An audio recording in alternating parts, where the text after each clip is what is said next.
بسم الله الرحمن الرحيم إنما المؤمنون إخوة فأصلحوا بين أخويكم واتقوا الله لعلكم ترحمون صدق الله مولانا العظيم الصلاة والسلام عليك يا سيدي يا رسول الله الصلاة والسلام عليك يا سيدي يا حبيب الله الصلاة والسلام عليك يا سيدي يا شفيع المذنبين وعلى آلك وأصحابك يا سيدي يا رحمة للعالمين.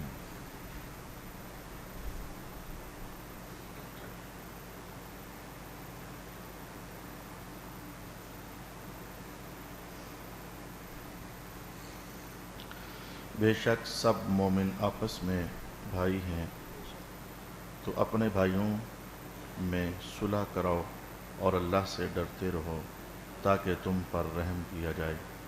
صدق اللہ مولانا العظیم۔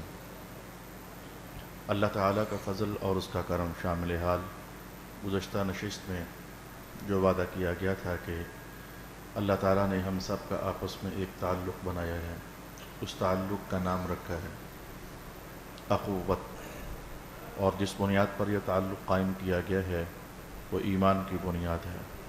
انما المؤمنون، جو ایمان والے ہیں ان کے درمیان آپس میں اخوت ہے۔ سادے لفظوں میں ترجمہ کر دیا جاتا ہے کہ بھائی بھائی ہیں، لیکن اخوت کا بنیادی معنی آج ہم انشاءاللہ العزیز سیکھنا چاہیں گے۔ ترتیب کے ساتھ اس آیت میں ہم نے مختلف پہلوؤں سے غور و فکر کرنا ہے۔ سب سے پہلی بات جو مجھے لگتا ہے کہ سب سے پہلے بیان کرنی چاہیے وہ یہ ہے، حضرت امام فخر الدین رازی رحمۃ اللہ تعالی علیہ ارشاد فرماتے ہیں، بھائی بھائی ہونا دو طرح کا ہے۔ ایک وہ ہے جو آپس میں تعلق داری کی بنیاد پر ہم آپس میں رشتے بناتے رہتے ہیں، پتر یہ تیرا چاچا لگتا ہے حالانکہ وہ چاچا ہوتا نہیں، اور بھائی یہ تیرا ماموں لگتا ہے، خواتین بول دیتی ہیں حالانکہ وہ آپس میں بہن بھائی سگے ماموں ہوتے نہیں، یہ آپس میں بول دیا جاتا ہے تعلق داری کی بنیاد پر۔ بیٹا یہ تیرا تایا لگتا ہے، یار تو میرا بھائی ہے، اس میں کون سی ایسی بات ہے، یہ جملے بولے جاتے ہیں۔ ایک تعلق داری کی بنیاد پر بھائی بھائی ہونا ہوتا ہے، ہمارے ماحول کی بات کرتا ہوں۔ اور امام فخر الدین رازی فرماتے ہیں کہ ایک نسب کی بنیاد پر بھائی بھائی ہونا ہوتا ہے، دونوں کا باپ ایک ہے۔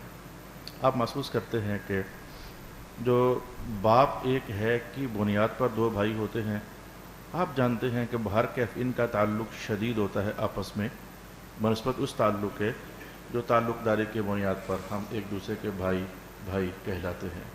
شریعت کے بے شمار احکام ایسے ہیں جو باپ کے دو بیٹے ہونے میں جو بھائی بھائی ہیں ان کے ساتھ تعلق پکڑتے ہیں، لیکن جو منہ بولے یا تعلق داری کی بنیاد پر بھائی بھائی ہوتے ہیں ان کے ساتھ کوئی تعلق ان کا نہیں ہوتا۔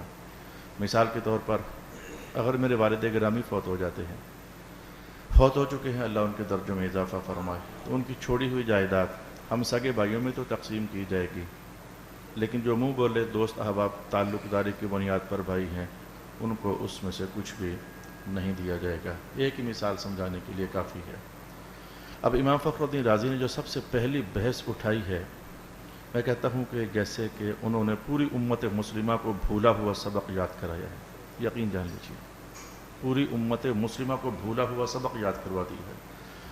فرماتے ہیں کہ جو تعلق داری کی بنیاد پر آپس میں بھائی ہونا ہے اس کی جمع آتی ہے اخوان، اخوان، اور جو نسب کی بنیاد پر بھائی بھائی ہونا ہے جن کا باپ ایک ہے، اس لفظ کے لیے جو جمع کا صیغہ آتا ہے وہ ہوتا ہے اخواتون۔ امام راضی کہتے ہیں کہ جو تعلق داری آپس میں بننے جا رہی ہے وہ تو ایمان کی بنیاد پر بھائی بھائی ہونا ہے، تو یہاں تو اخوان ہونا چاہیے تھا۔ ہم نسب میں آپس میں بھائی بھائی نہیں ہیں، تعلق داری ایمان کی تعلق داری کی بنیاد پر، تو اللفظ یا اخوان ہونا چاہیے تھا۔ رب کائنات نے اخوان نے اخوہ، بھلے تم وہ بھائی نہیں ہو جو نسب کی بنیاد پر ہوتے ہیں لیکن نبھاؤ تمہیں ایسے ہی کرنا چاہیے جیسے سگے بھائی ہوتے ہیں۔ اللہ اکبر، بھولا ہوا سبق یاد کرایا ہے امام فخر الدین رازی نے قوم۔ یہ لفظوں کا انتخاب قرآن حکیم ایک معنی کے لیے دو لفظ، تین لفظ، چار لفظ جب استعمال ہوتے ہیں تو جو ایک منتخب کیا جاتا ہے اس میں ڈھیروں حکمتیں ہوتی ہیں۔ اللہ کا انتخاب ہے کہ یہاں کون سا لفظ اتارنا ہے رسول پاک صلی اللہ علیہ وآلہ وسلم پر۔ وراثت میں اگرچہ شرکت نہیں ہوگی لیکن اچھا نبھاؤ کرنے میں رب کائنات نے کہا تم ایسے ہی سمجھو جیسے کہ سگے بھائی ہوتے ہیں۔ انما المؤمنون اخوۃ، ایک بات یہ میں نے عرض کی ہے۔ آج کا سبق ایسا نہیں ہے کہ آپ سمجھیں کہ جمعہ پڑھنے آئے تھے، حضرت نے 2 باتیں کی تھیں، اچھی لگی ہیں، جاتے ہوئے دامن چھنٹ دو اور چلے جاؤ۔ کوئی با وفا شخص ایسا نکلنا چاہیے جو آج رسول پاک علیہ السلام کی تعلیمات کو جھولی میں نہیں بلکہ اپنے دل اور دماغ میں اتار کر لے جائے۔ یقیناً وہ اللہ کے ہاں بہت بڑے فیض کا مستحق ہوگا۔ دوسری بحث حضرت امام فخر الدین رازی نے یہ ارشاد فرمائی ہے، یہ کافی حد تک معاشرتی بحث تو ہے ہی ہے، لیکن جو لوگ بالکل ہی آزاد خیال قسم کے ہوتے ہیں، جنہیں اپنے مفادات سے غرض ہوتی ہے، شرعی تعلقات سے غرض نہیں ہوتی، مفادات سے غرض ہوتی ہے، ان کے ہاں یہ چیز چلتی ہے، تو امام فخر الدین رازی نے اس کا رد کیا ہے۔ امام فخر الدین رازی فرماتے ہیں، آیت شروع ہو رہی ہے انما المؤمنون اخوۃ، لفظ انما استعمال ہوا ہے۔ انما کا معنی ہماری زبان میں کیا ہوگا؟ صرف۔ آج میں بہت آہستہ بولنا چاہتا ہوں تاکہ اللہ کرے یہ آیت بہت سارا فیض ہمیں دے سکے۔ انما کا معنی ہوتا ہے صرف۔ اچھا، فرماتے معنی کیا ہوگا؟ صرف ایمان ہے جو 2 بندوں کو بھائی بناتا ہے، صرف ایمان۔ اگر ایمان نہیں ہے تو بھائی ہونا ختم، حتیٰ کہ سگے بھائی بھی ہوں تو ایمان نہیں ہے تو وراثت منقطع ہو جاتی ہے۔ اب اندازہ کر لیجیے، اللہ رحم کرے، میں اب نہ اپنی کرتا ہوں نہ آپ کی کرتا ہوں، 2 سگے بھائی مسلمان، ان میں سے ایک کافر ہو گیا، کافر مرے گا تو اس کی وراثت مسلمان کو نہیں ملے گی، مسلمان مرے گا تو اس کی وراثت کافر کو نہیں ملے گی، کیونکہ محض ایمان ہے جو 2 لوگوں کو آپس میں بھائی بھائی بناتا ہے۔ بلکہ رازی جیسا باریک بندہ آج کدھر اللہ تعالیٰ نے میری نظر سے گزار دیا ہے۔ وہ فرماتے ہیں کہ کفر اتنی خطرناک چیز ہے کہ 2 شخص مسلمان تھے، بھائی تھے، سگے بھائی تھے، ایک کافر ہو گیا، اب ایسے میں مسلمان کی وراثت کافر بھائی کو تو نہیں ملنی، لیکن ایمان کا تعلق چونکہ اب بھی باقی ہے، اسے ملتی ہے کہ ملے، نہیں ملتی تو نہ ملے، اور نہیں ہی ملنی ہے، اس مسلمان کا سارا سرمایہ اللہ تعالیٰ ایمان والے بھائیوں کو عطا فرماتا ہے، وہ بیت المال میں چلا جاتا ہے۔ اگر اس کا ادھر اور کوئی ایسا رشتہ دار نہیں ہے تو سارا مال بیت المال میں چلا جاتا ہے، جس کا معنی یہ ہوتا ہے کہ اب یہ سب مسلمان بھائیوں کا ہے۔ اس قدر شدت ہے لفظ انما میں۔ اب یہ دوسری بات میں نے کی ہے، لیکن اس کے غلط رنگ کہاں کہاں ہیں۔ سیاست کی بنیاد پر ووٹ لینا ہوتا ہے تو لوگ بول دیتے ہیں یہ ہمارے مسیح برادری ہے۔ برادری نہیں ہے، برادری فارسی میں بھائی ہونے کو کہتے ہیں۔ کافر کبھی بھی ایمان والوں کی برادری نہیں ہے، کافر کبھی بھی ایمان والوں کا بھائی نہیں ہے۔ مولانا صاحب کا یہ بیان نہیں ہے، اللہ تعالیٰ کا فرمان ہے۔ انما، صرف ایمان ہے جو 2 کو آپس میں بھائی بنا دیتا ہے۔ ان کے ساتھ نرم رویے کرنے چاہیے، کافروں کے ساتھ نرم رویے کرنے چاہیے، لیکن اس کی بھی ایک لمیٹیشن بیان کی ہے مذہب شریف نے۔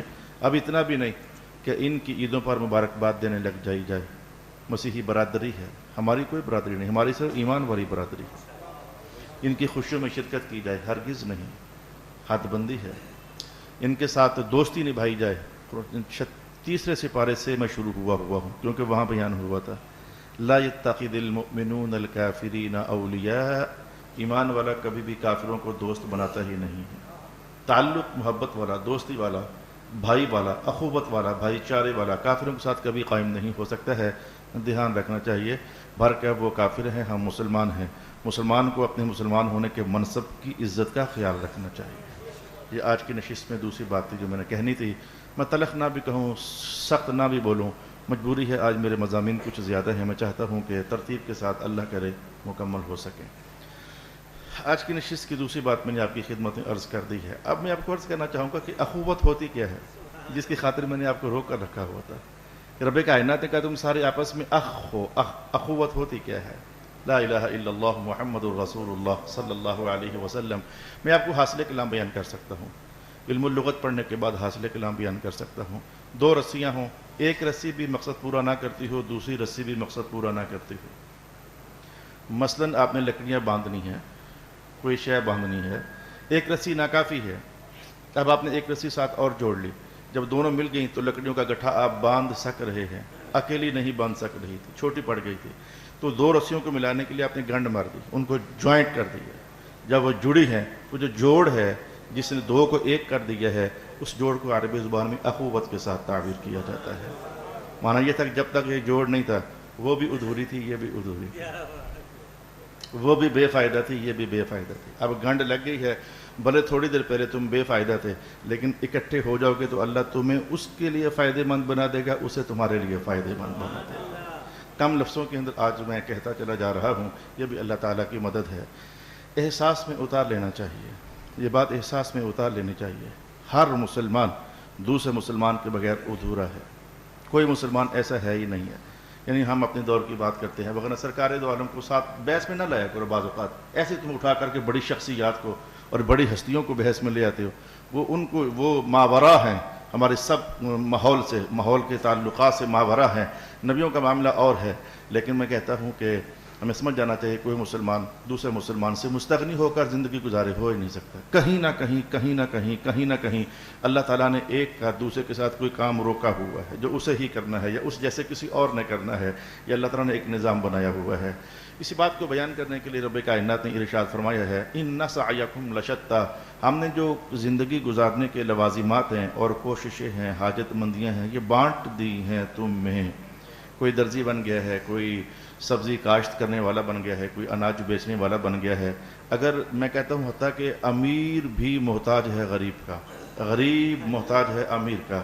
اگر ساری کی ساری دنیا امیر ہو جاتی، کوئی فیکٹری چلنی ہی نہیں تھی، کیونکہ کروڑوں پتی کسی کروڑوں پتی کی ملازمت اختیار نہیں کرتا 15-20 ہزار روپے پر. کوئی مالدار بھی کسی بھی غریب کے بغیر چل ہی نہیں سکتا، اور کوئی غریب کسی مالدار کے بغیر چل نہیں سکتا. بہت جلدی آپ کو سمجھ آ گئی ہے. اللہ تعالیٰ نے ہر انسان کو ایسا بنایا ہوا ہے. میں نے کسی زمانے میں آپ کو درس دیتے ہوئے کہا تھا، اگر ہم ایک دوسرے کے محتاج نہ ہوتے اور ہمیں سارے کام اپنے خود کرنے پڑ جاتے تو ہم ایک لقمہ بھی منہ میں نہ ڈال سکتے. آپ نے کہا یہ کیسے ہو سکتا ہے؟ میں نے آپ کو بتایا تھا، لقمہ تیار ہونے کے لیے جتنے پروسیس اور مراحل ہیں وہ ہم سب کو اکیلے ہی طے کرنے تھے. ایک لقمہ تیار ہونے سے پہلے آگ چاہیے تھی، آگ کے لیے گیس چاہیے تھی، گیس کو زمین سے نکلنا تھا، وہ اکیلے ہی کرنا پڑنا تھا. کب کتنی محنت کے بعد گیس حاصل کرتے، پھر اپنے سلنڈر میں بھرتے، پھر تمہارے گھر تک آتے. لقمہ تیار ہونے کے لیے آپ کو توا چاہیے تھا، اس توے کے لیے آپ کو لوہا چاہیے تھا، لوہا پھر زمین سے نکلنا تھا، پھر زمین سے لوہا نکالنے کی مشینیں تھیں، وہ بھی آپ کو خود ہی تیار کرنی تھیں. آگے نہ بھی جاؤں تو آپ کو سمجھ آ گئی ہے. ایک لقمہ ہم تیار کر کے نہیں کھا سکتے تھے. تو جو بندہ اتنا محتاج ہو، ایک پانی کا گھونٹ ہم نہیں پی سکتے جب تک کسی اور کے محتاج نہ ہو جائیں. جی پی سکتے ہیں، میرے سونے بھائی پی کر دکھا دے. تو نے گلاس میں یا پیالے میں پانی ڈالنا ہے تو پینا ہے. گلاس کہاں سے بناؤ گے؟ پیالہ کہاں سے بناؤ گے؟ پانی تم نے بور سے نکالنا ہے، مشین تم بناؤ گے پہلے، پھر بور کرو گے، اس کے بعد پھر وہ پائپ جو ڈالو گے، پائپ کہاں سے لاؤ گے؟ وہ جو موٹر لگے گی، موٹر کہاں سے لاؤ گے؟ الغرض ایک پانی کا گھونٹ ہم نہیں پی سکتے ہیں. اللہ تعالیٰ نے ہمیں آپس میں ایک دوسرے کے ساتھ اتنا شدید طریقے سے جوڑ کے رکھا ہوا ہے. امام فخر الدین رازی کا جملہ مجھے بار بار یاد آتا ہے کہ امت اس سبق کو بھول چکی ہے. ہم آپس میں کچھ تھے، امت اس سبق کو بھول چکی ہے. اب تو جو خالص خون کے رشتے تھے ان کے اندر بھی دراڑیں آ چکی ہیں. چیز ہے کہ ایمان کی بنیاد پر جو تعلقات بنائے جاتے ہیں. رسول پاک صلی اللہ علیہ وآلہ وسلم کی بہت ساری حدیثیں ہیں، مجھے آپ کی خدمت میں آج عرض کرنی ہیں. ان سب حدیثوں کو اگر سمیٹ کر میں 2 جملے بولنا چاہوں تاکہ تصویر ذہن میں آ جائے. اول تو یہ ہے کہ حضور سمجھاتے ہیں ایمان والے دوستو، ایمان والے بھائیو، تم آپس میں ایک دوسرے کے لیے مفید بنو. اول تو یہ ہے، فائدہ مند ثابت ہو تم ایک دوسرے کے لیے. اس کا اعلان سننا چاہو تو میں حدیث کے الفاظ بتا دیتا ہوں آپ کے لیے. قال رسول اللہ صلی اللہ علیہ وآلہ وسلم خیر الناس من ينفع الناس. سب سے بہتر بندہ مسلمان ہے وہ جو جتنا زیادہ اوروں کے لیے مفید ہے. آپ کو سمجھ آ رہی ہے؟ خیر الناس من ينفع الناس، بہترین مسلمان ہے وہ جو اوروں کے لیے مفید ہے. اول درجہ تو یہ تھا اخوت ایمانی کے تقاضے میں ہم اوروں کے لیے کتنے خیر خواہ ہیں، کتنے مفید ہیں. چونکہ حضور جانتے تھے کہ عن قریب یہ وقت آ جانا ہے کہ ایک دوسرے کے لیے فائدہ مند ہونا یہ مر جائے گا اور ختم ہو جائے گا. حضور رحمت عالم نے لگے ہاتھ تو دوسری سٹیج بتا دی، اگر ایک دوسرے کے لیے فائدہ مند نہیں ہو سکتے ہو تو کم از کم نقصان دہ تو نہ ہو. وہ 2 الگ الگ باتیں ہیں. فائدہ پہنچانا اور شے ہے، فائدہ نہیں پہنچا سکتے تو کم از کم نقصان تو نہ پہنچاؤ. اللہ اکبر، اللہ اکبر. آئیں ذرا ان دونوں طرح کی باتیں حدیث پاک سے سمجھنے کا اہتمام کرتے ہیں. حدیث نمبر 1 یہی عنوان ہے جس کو ہم نے بار بار مختلف روایات میں، مختلف کلمات میں، مختلف الفاظ میں سمجھنے کا اہتمام کرنا ہے. الفاظ وہی ہیں، عنوان وہی ہے، الفاظ بدلیں گے. مثلا یہ الفاظ دیکھیں، رسول پاک صلی اللہ علیہ وآلہ وسلم ارشاد فرماتے ہیں المسلم من سلم المسلمون من لسانہ ویدہ. کامل مسلمان تو ہوتا ہی وہ ہے جس کی زبان سے بھی اوروں کو سلامتی ملے، جس کے ہاتھوں سے بھی اوروں کو سلامتی ملے. ایک حدیث میں نے ابھی آپ سے کہہ دیا، خیر الناس من ينفع الناس، بہترین انسان ہے وہ جو اوروں کے لیے فائدہ مند ہوتا ہے۔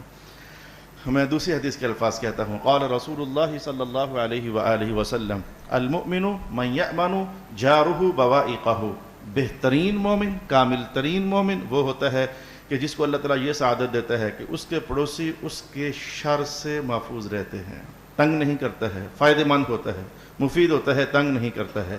تو پہلا سٹیج ایمان والوں کے لیے یہی ہے کہ وہ ایک دوسرے کے لیے نقصان دہ نہیں ہوتے، ایک دوسرے کے لیے فائدہ مند ہوتے ہیں۔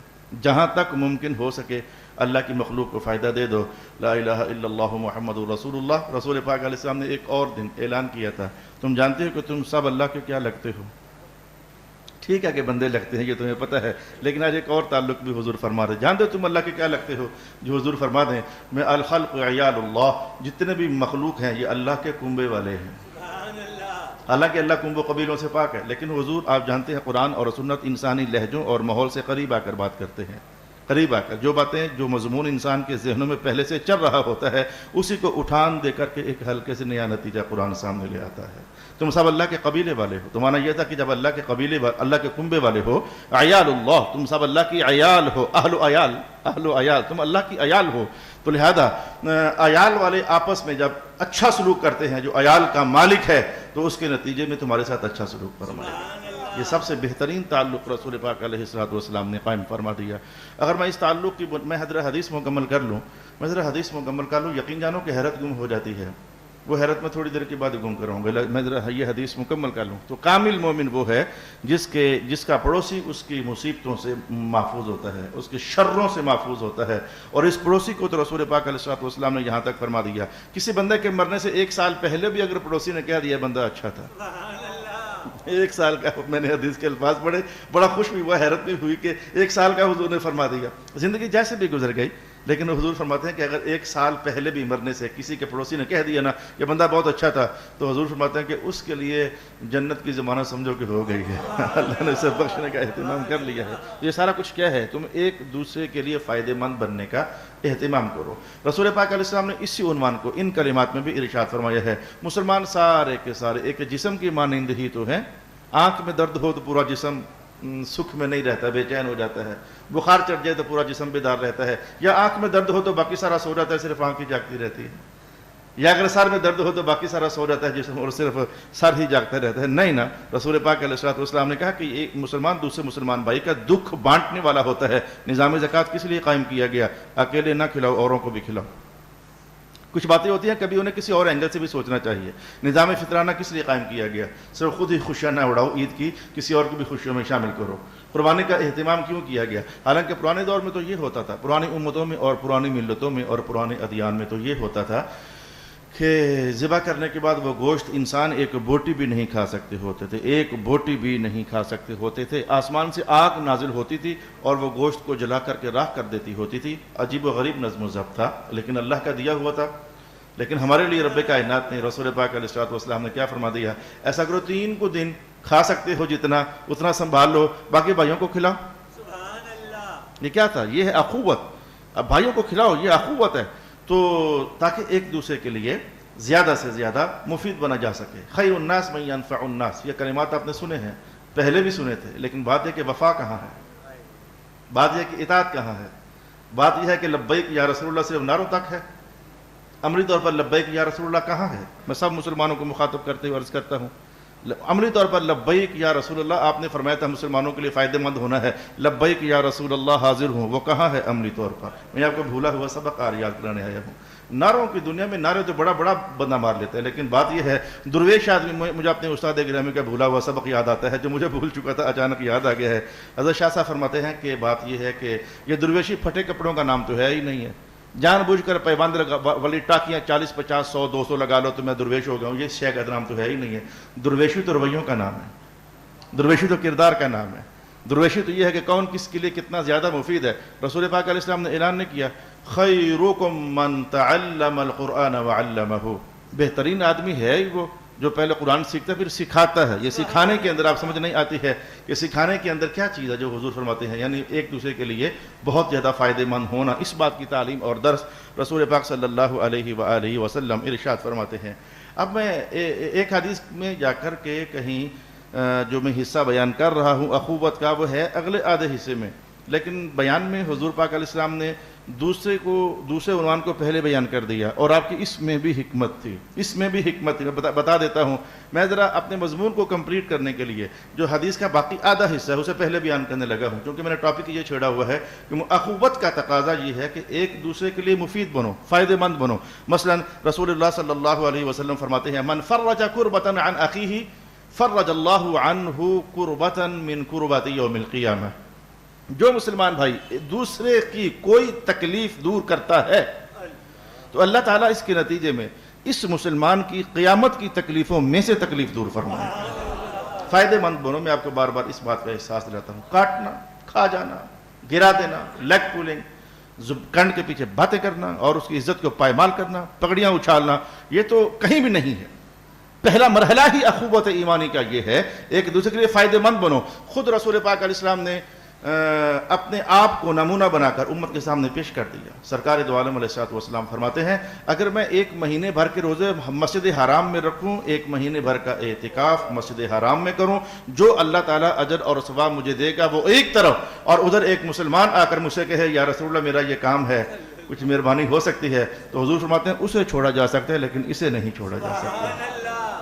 مسلمان بھائی اپنی کام اور اپنی حاجت لے کر آیا ہے، اسے نہیں چھوڑا جا سکتا، اسے شاید چھوڑا جا سکتا ہے۔ ایک دوسرے کے لیے فائدہ مند ہونا، میں نے اس کی اور مثال پیش کر دی۔ آج ہم یہی سیکھنے کے لیے آئے ہیں کہ اخوت کے تقاضے کیا ہیں کم از کم، اور یہ کلی طور پر بول رہا ہوں، جزی وہ نہیں، کلی طور، قانونی طور پر ہمیں مفید بننا ہے ایک دوسرے کے لیے۔ کامل ترین مومن وہ ہوگا جو مفید بھی ہے اور تنگ بھی نہیں کرتا ہے۔ اس جیسا کامل مسلمان اور کوئی نہیں ہو سکتا ہے، جو فائدہ مند بھی ہے اور نقصان بھی نہیں کرتا ہے۔ لیکن فی الحال ہم فائدہ مند ہونے کے احساسات اور تعلیمات رسول پاک علیہ السلام کے کلام سے دیکھ رہے ہیں۔ آپ فرماتے ہیں کہ جس بندے نے اپنے مسلمان بھائی کی پردہ داری کر لی، اللہ قیامت والے دن اس کی پردہ داری کرے گا۔ محسوس ہو گیا؟ محلہ نظر آنا شروع ہو گیا ہے، خاندان نظر آنا شروع ہو گیا ہے۔ جب تک پردہ داری نہ کر لیں، نہ کہ یہ پردہ داری تو پھر بھی یہ ہے کوئی غلطی ہوئی ہے تو اس کو اٹھا کر لوگوں تک پہنچانا، یہ پردہ داری ہے۔ نہ ہوئے کاموں کو اپنے خیال اور وہم اور گمان اور بد ظنی کی بنیاد پر نفرتیں دلوانے کے لیے کیا سے کیا کر رہے ہو۔ ہمارا سوشل میڈیا بھرا ہوا ہے، جب تک سوشل میڈیا نہیں تھا تو ہم سوشل ہی بھرے ہوئے تھے اس بات پر، اور اب بھی چل رہا ہے، جبکہ رسول پاک علیہ السلام نے اعلان کر رکھا تھا سود کھانا جتنا بڑا گناہ ہے، اس سے بھی بڑا گناہ یہ ہے کہ ایک مسلمان دوسرے مسلمان بھائی کی عزت کو خراب کرنے کے لیے منہ ماریاں کرتا ہے۔ اعوذ باللہ من الشیطان الرجیم۔ سود سے بھی بڑا گناہ ہے۔ اگر سود میں بندہ اللہ سے جنگ کرے، یہ عنوان قرآن کہتا ہے، تو جو اس سے بھی بڑا گناہ ہے اس میں پھر سوچا جا سکتا ہے کہ وہ کس قدر بری بات ہوگی، جس کو رسول پاک علیہ السلام نے اربر ربا کہا۔ ان اربر ربا، ربا سے بھی بڑا ربا، سود سے بھی بڑا سود گناہ ہونے میں یہ ہے کہ ایک مسلمان دوسرے مسلمان بھائی کی عزت خراب کرتا ہے۔ اب میں نے یہاں تک وہ چیزیں آپ کے لیے بیان کی ہیں کہ جس میں یہ تھا کہ مفید بننے کے اہتمام، یہ اخوت ایمانی کا پہلا ترین تقاضا ہے۔ پھر رسول پاک علیہ السلام نے فرمایا، اب میں وہ اس حدیث کا باقی پہلا حصہ لاتا ہوں جس میں کہا کم از کم پھر نقصان تو نہ دو، کم از کم غیر مفید تو نہ بنو، نقصان تو نہ دو۔ رسول اللہ علیہ السلام فرماتے ہیں ان المؤمنون اخوة لا یظلمہ، مسلمان کبھی بھی دوسرے مسلمان بھائی پر ظلم نہیں کرتا ہے۔ ولا یخذلہ، مسلمان بھائی کبھی بھی دوسرے مسلمان بھائی کو ذلیل نہیں کرتا ہے، ظلم بھی نہیں کرتا ہے، ذلیل بھی نہیں کرتا ہے، نقصان نہیں دیتا ہے۔ پہلا مرحلہ کیا تھا؟ فائدہ دینے کا اہتمام۔ دوسرا مرحلہ کیا ہے؟ نہیں فائدہ دے سکتے تو میں یہ نہیں کہتا کہ خیر ہے، خیر نہیں ہے، نہیں فائدہ دے سکتے تو تمہاری مرضی، لیکن کم از کم دوسرے مسلمان بھائی کو نقصان تو نہ دو۔ اللہ اکبر، اللہ اکبر۔ رشتہ داریوں کے اندر بھی رسول پاک علیہ السلام نے ارشاد فرمایا بلوا الارحام ولو بالسلام، اگر رشتہ دار بھی بہت تنگ کرتے ہیں، نہیں ان سے تعلق جوڑ کر رکھنے کا دل کرتا تو اتنا کو تعلق تو پھر بھی جوڑ کے رکھو، آمنا سامنا ہو جائے تو السلام علیکم ورحمۃ اللہ وبرکاتہ۔ رحم کے رشتوں کو تر رکھا کرو، اگرچہ السلام علیکم کی تری کے ساتھ، او کما قال النبی صلی اللہ علیہ وآلہ وسلم۔ تو مسلمان پر ظلم نہیں کرتا، مسلمان کو ذلیل اور رسوا نہیں کرتا۔ اس سے بڑا اعلان رحمت کیا ہوگا؟ رب کائنات نے حضور سے کہا محبوب بتا دے ذرا، حضور نے بتا دیا۔ رب کائنات فرما رہا ہے جب تک تم آپس میں ایک دوسرے کے کام میں لگے رہو گے، اللہ تمہارے کام میں لگا رہے گا۔ اپنے پھنسے ہوئے کام اگر نکلوانے ہوں تو کسی درویش آدمی کی، کسی مسلمان بھائی کی خدمت کرنا، تمہارے پھنسے ہوئے اور الجھے ہوئے کام سیدھے ہو جائیں گے۔ رسول اللہ علیہ السلام نے وعدہ دیا ہے، سب سے بڑا تعویذ یہی ہے تمہارے اپنے الجھے ہوئے کام نبھانے کے لیے۔ تعویذوں کے لیے بابوں کے پاس جاتے ہو، لوگوں کو تنگ کر رہے ہوتے ہو، کوئی چلہ بتا دو، کوئی وظیفہ بتا دو، لوگ تمہارے ہاتھوں تنگ ہوتے ہیں، تمہارا سگا بھائی تم سے تنگ ہوتا ہے، تمہارے کنبے قبیلے والے، کیونکہ میں جانتا ہوں کہ وہ لوگ مجھے آ کر کہتا جو ہیں یہ ہمارا فلانا لگتا ہے جی، کبھی اس نے ہمارا پوچھا ہی نہیں، اللہ نے اتنا نوازا ہوا ہے، کبھی اس نے ہمارے سر پر ہاتھ نہیں رکھا ہے، یہ تمہارے رشتہ داروں کی باتیں بتا رہا ہوں جو اللہ تعالیٰ نے مجھے سننے کے لیے ان کے میرے پاس بھجوا دی ہے۔ چیز ہے کہ اخوت ایمانی، اور میں اب آپ سے کہوں کہ اخوت ایمانی فائدہ مند ہونے میں اخوت نسبی سے بھی زیادہ فائدہ مند ہے۔ اللہ اکبر، یہ میں نے کیا بول دیا ہے؟ اخوت ایمانی اخوت نسبی سے بھی زیادہ فائدہ مند ہے۔ اور اگر میں یہ کہوں گا قرآن پاک میں لکھا ہوا، پھر تو وہ دل میں ابھرنے والا خیال اور جوش ٹھنڈا پڑ جانا چاہیے۔ کیا رب کائنات نے کہا نہیں ہے یوم یفر المرء من اخیہ وامہ وابیہ، قیامت کو سگے بھائیوں سے بھاگ رہے ہوں گے، یفر بھاگ رہے ہوں گے، ماں بیٹے سے، بیٹا ماں سے بھاگ رہا ہوگا۔ اور ادھر قرآن ہی کیا کہتا ہے؟ الاخلاء یومئذ بعضهم لبعض عدو الا المتقین، سب ادھر کے تعلق دار ادھر جا کر دشمن بن جائیں گے، لیکن ایمان اور تقوی کی بنیاد پر جو اخوت اور دوستی ہے وہ ادھر بھی فائدہ مند ہے۔ تیز ترین اشارہ دیتا ہوں، ترازو برابر ہو گئے، نہ نیکی زیادہ نہ گناہ زیادہ، بندہ کدھر جائے؟ رب کائنات نے کہا جا رشتہ داروں سے کوئی نیکی مانگ کر لے آ، جا کر آ جاتا ہے، مولا کسی نے نہیں دی، جا تیرا فلانا نیک دوست تھا اس سے پتہ کر کے جاتا ہے، وہ آگے سے کہتا ہے میرا کوئی پتہ نہیں، ادھر والا ہوں کہ ادھر والا ہوں، تو ایک نیکی لے، تو جا جنت میں۔ اخوت نسبی قیامت کو بھی پیچھے رہ گئی، اخوت ایمانی آگے نکل گئی۔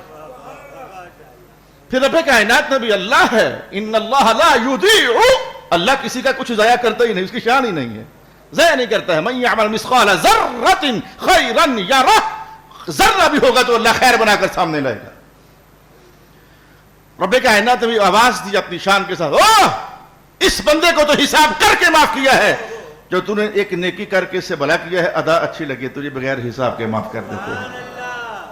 اخوت ایمانی بہت آگے نکل جاتی ہے، قیامت کا دن ہوگا تب بھی ہم ایک دوسرے کے محتاج ہوں گے۔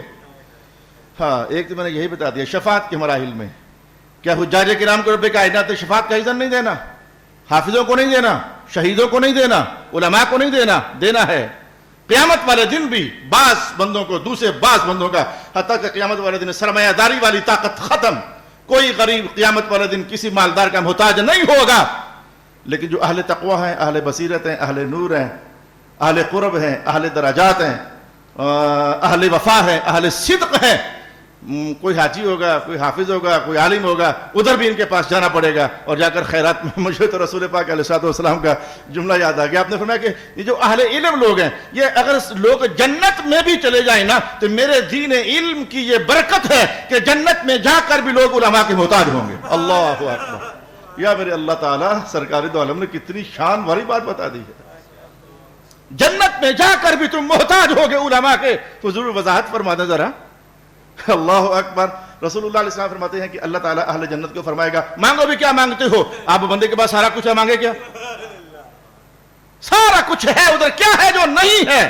لیکن اللہ پھر بھی کہہ رہا ہے، اللہ تعالیٰ درجے اونچے کرے پیر سید نصیر الدین شاہ صاحب کے، اور بھی کچھ مانگ، جھولی میری بھر بھر کے کہا اور بھی کچھ مانگ، اور بھی کچھ مانگ، اور بھی مانگ۔ اللہ اکبر۔ ایک دن حضور رحمت عالم نے یہ تصویر بنائی تھی، جناب ابو ہریرہ کو خطرہ پڑ گیا کہ اگر دودھ میں نے حضور کے کہنے پر بانٹ دیا تو میرے لیے کیا بچے گا، سب کو پلایا دودھ پھر اتنا، تو کہا ابو ہریرہ اب آپ پیو، تو کہتے بھوک تو مجھے شدید لگی تھی، میں نے پیا، پی کے رج گیا نا، حضور نے کہا نہیں اور پی۔ وہ جیسے کہ تو یہ خیال کرتا تھا کہ میرے لیے کیا بچے گا۔ اچھا میں نے پھر حضور کا حکم جان کر پھر پی لیا، اب کام خطرناک ہو چکا تھا، حضور نے کہا اور پی، اور پی۔ تو یہ سوچتا تھا کہ بھئی میرے لیے دودھ بچے گا نہیں، اور پی، اور پی، جھولی میری بھر بھر کے کہا اور بھی کچھ مانگ۔ جنت میں کیا بولوں اے میرے الفاظ نہیں ہے، کیا ہے جو جنت میں نہیں ہے؟ لیکن پھر بھی رب کائنات نے کہا مانگو، اور لوگ پریشان ہونے گے اب کیا مانگے، اب کیا مانگے؟ اب حضور فرماتے ہیں کہ اللہ تعالیٰ ان کے دل میں ڈالے گا جاؤ اپنے آس پاس کے تعلق دار علماء سے پوچھو کیا مانگے ہیں۔ اس بات پر حضور رحمت اللہ فرماتے ہیں یہ علم دین اور علم شریعت ایسا بابرکت عنوان ہے، قیامت والے دن بھی تم محتاج ہو ان لوگوں کے، اور قیامت جنت میں جانے کے بعد بھی تم محتاج ہو ان لوگوں کے۔ اے اہل علم بتاؤ، اللہ کہہ رہا ہے کہ مانگ، ہمیں سمجھ نہیں آ رہی کیا مانگے، بتاؤ کیا مانگے؟ لا الہ الا اللہ محمد الرسول اللہ، لا الہ الا اللہ محمد الرسول اللہ صلی اللہ علیہ وآلہ وسلم۔ رب کائنات نے ارشاد فرمایا انما المؤمنون اخوہ فاصلحوا بین اخویکم، ہو سکے تو اصلاح کیا کرو، آپس میں خیر کیا کرو، ایک دوسرے کی سلامتی بانٹا کرو، ہو سکے تو واتقوا اللہ، آپس کے تعلقات میں ڈرا کرو، اللہ سے ڈرا کرو۔ مسلمان کوئی چھوٹی شے، مسلمان ہر شخص جو ایمان کے منصب پر آ گیا، یہ کوئی عام منصب نہیں ہے، شرق والا غرب کا بھائی، غرب والا شرق والے کا بھائی، اور وجہ کیا ہے درمیان میں؟ صرف اللہ تعالیٰ اور رسول اللہ صلی اللہ علیہ وسلم، ایمان۔ اس رشتے کی قدر کرو، اللہ نے رشتہ دیا ہے، تم اس رشتے کی قدر کرو، ہو سکتا ہے تو اس رشتے کے ذریعے بغیر حساب، اس رشتے کو نبھا کر بغیر حساب کے جنت میں جانے کا اہتمام کرو۔ ایمان والا رشتہ بغیر حساب کے 2 4 8 10 15 سے بنا کے رکھو، ایمان والے رشتے سب سے بنا کے رکھو، لیکن جسے کہتے ہیں کم از کم اتنوں سے تو بنا کے رکھو کہ کل قیامت والے دن بغیر قیامت کی نشانی ہوگی۔ رسول پاک علیہ الصلوۃ والسلام نے ارشاد فرمایا کہ یہ تو قیامت کی نشانی ہے، قیامت کی نشانی ہے۔ کون سی یا رسول اللہ؟ میں جب آپس میں آمنے سامنے ہوو گے تو یوں لگے گا بھائی بھائی بھائی ہو، ہنس ہنس کر ملو گے، جب کنڈ پیچھے ہو جاؤ گے تو دشمنیاں نبھاؤ گے۔ اس بات کو رسول پاک علیہ السلام نے قیامت کی نشانی قرار دے دیا، اور یہ قیامت سے قریب ہوگا، اور قیامت سے قریب ہو چکا ہے، میں دیکھ چکا ہوں، اوروں کے معاملے میں بھی دیکھ چکا ہوں، اپنے معاملوں میں بھی دیکھ چکا ہوں۔ یہ چھوٹی سی لطیفی سناتا ہوں۔ ایک بار ایک کافی بڑی عمر کے شخص نے ان کے ہاں دعا کرنے کے لیے میرے گھوڑوں کو ہاتھ لگا کر سلام کیا۔ شرم مجھے بہت آئی، میں نے کہا آپ کو ایسا نہیں کرنا چاہیے، منع کرتا ہوتا ہوں میں، مجھے بس عام انسانوں کی عزت دیا کرو، زیادہ نہ دیا کرو، شرمندگی محسوس کرتا ہوں۔ واپس آیا تو مجھ سے وہ میرا ساتھی کہنے لگا یہ جو بابا جی تھے آپ کو گالیاں نکالتے ہیں، آج دیکھو کیسے گھوڑوں کو ہاتھ لگا رہے تھے۔ یہی تو وہ بات تھی جو جناب علی نے پکڑ لی، جناب علی نے پکڑ لی۔ جناب ابو بکر، جناب عمر، جناب حضرت علی المرتضیٰ تشریف فرما تھے، تو ایک منافق بندہ، منافق، اس نے جناب ابو بکر کے ہاتھ چوم لیے، آپ چپ رہے۔ جناب عمر کے ہاتھ چوم لیے، آپ چپ رہے۔ جناب علی کے ہاتھ چومے نا ذرا، تو ہاتھ کو ذرا تھوڑا کو جھٹکا دے کر مارا، ہٹ علی تجھے اندر سے جانتا ہے، جتنا تیرے دل میں علی ہے اس سے علی بڑا ہے، اور جتنا لوگ سمجھتے ہیں اللہ علی اس سے چھوٹا ہے۔ وہ تو ایک آپ کا عجز تھا، کہا میں جانتا ہوں تجھے۔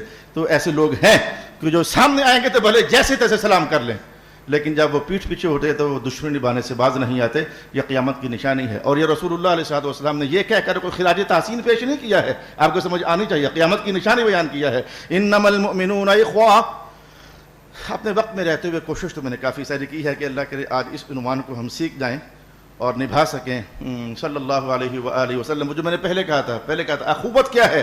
2 رسیوں کو گانڈ مار کر ایک کر دینا، تاکہ یہ بھی فائدہ مند ہو جائے اور یہ بھی فائدہ مند ہو جائے۔ اسی بات کو ایک دن رسول پاک علیہ السلام نے یہ کہتے ہوئے ارشاد فرمایا تھا، جیسے ایک دیوار ہوتی ہے، گھر ہوتا ہے، مکان ہوتا ہے، صرف ایک اینٹ کا مکان کبھی نہیں بنتا، ایک کے ساتھ دوسری جڑتی ہے، دوسری کے ساتھ تیسری جڑتی ہے۔